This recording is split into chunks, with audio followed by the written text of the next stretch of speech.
Hi friends, today வீட்டிலே எப்படி சிம்பிளாக மட்டன் சுக்கா செய்யணும்னு பார்க்கலாம் வாங்க. ஃபஸ்ட்டு 3 டேபிள் ஸ்பூன் ஆயில் ஊற்றிக்கோங்க. சன்ஃப்ளவர் ஆயிலாம் 3 டேபிள் ஸ்பூன் போட்டுக்கோங்க. எண்ணெய் நல்லா சூடானதும் சோம்பு ஒரு டீஸ்பூன் போட்டுக்கோங்க. அப்புறம் ஜீரகம் ஒரு டீஸ்பூன்.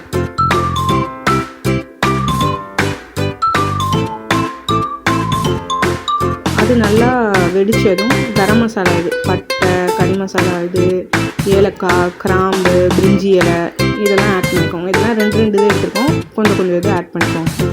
இதை ஆட் பண்ணிட்டு நல்லா இதெல்லாம் ஹீட் ஆகி வெடித்ததும் வெங்காயம், சின்ன வெங்காயம் ஒரு 150 கிராம் எடுத்துக்கோங்க. சின்ன வெங்காயம் தான் நல்லாயிருக்கும். ஸோ சின்ன வெங்காயம் யூஸ் பண்ணுங்கள், அதான் நல்லா டேஸ்ட்டாக இருக்கும். ரொம்ப பொடியெல்லாம் கட் பண்ணாங்கன்னா இந்த அளவுக்கு ஒரு சின்ன வெங்காயம் கட் பண்ணி ஆட் பண்ணிக்கோங்க. அதுக்கப்புறம் ஒரு 6 வரமிளகாய் ஆட் பண்ணிக்கோங்க. காம்பு பிச்சுட்டு வரமிளகா போட்டுக்கோங்க. ஃபுல்லான உடைக்கணும், அப்படியே போட்டுக்கோங்க. குண்டு வரமிளகாய் எடுத்துக்கோங்க, அதுதான் ஸ்மெல்லுக்கு டேஸ்ட்டுக்கும் நல்லாயிருக்கும்.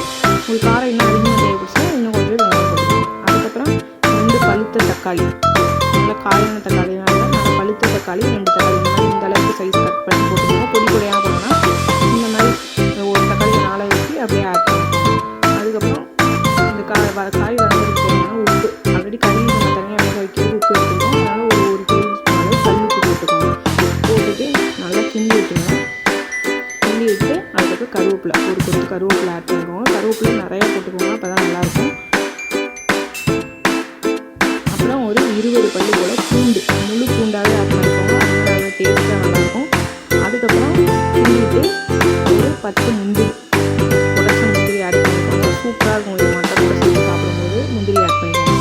அப்புறம் ஒரு டேபிள் ஸ்பூன் இஞ்சி பேஸ்ட்டு, நான் இஞ்சி பூண்டு தனித்தனியாக தான் அரைச்சி வச்சுருக்கோம். ஸோ நீங்கள் சேர்த்து இருந்துச்சுன்னா இஞ்சி பூண்டு பேஸ்ட்டு ஒரு 1.5 டேபிள் ஸ்பூன் போட்டுக்கோங்க. தனித்தனியாக இருந்துச்சுன்னா ஒரு டேபிள் ஸ்பூன் இஞ்சி, ஒரு டேபிள் ஸ்பூன் பூண்டு பேஸ்ட்டு இதை ஆட் பண்ணிக்கோங்க. இதை ஆட் பண்ணிட்டு நல்லா கிண்டி விட்டுக்கோங்க. பச்சை வாசனை போகிற அளவுக்கு நல்லா எல்லாத்தையும் கிண்டி எல்லாமே மிக்ஸ் ஆகி வந்துடும். இதுக்கப்புறம் ஒரு டீஸ்பூன் அளவு மஞ்சள்தூள் போட்டுக்கோங்க. அப்புறம் ஒரு டேபிள் ஸ்பூனு மல்லித்தூள், 2 டேபிள் ஸ்பூன் வீட்டில் அரைச்ச மிளகாத்தூள் இதெல்லாம் ஆட் பண்ணிக்கோங்க. இதெல்லாம் ஆட் பண்ணிட்டு நல்லா கிண்டுங்க.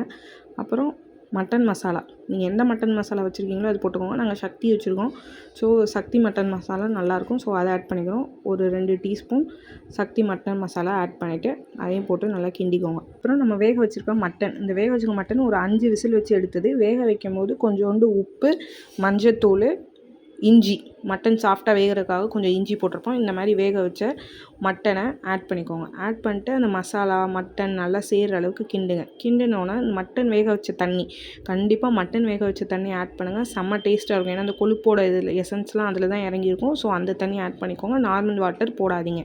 இதை ஆட் பண்ணி நல்லா கிண்டிக்கோங்க. கிண்டிட்டு மட்டன் தண்ணி நல்லா சேர்ந்து வந்தோன்னா கொத்தமல்லி ஒரு கைப்பிடி அளவு ஆட் பண்ணிவிட்டு நல்லா கிண்டுங்க. மட்டன் நல்லா சுருண்டு எண்ணெயெல்லாம் வெளியே வரும்.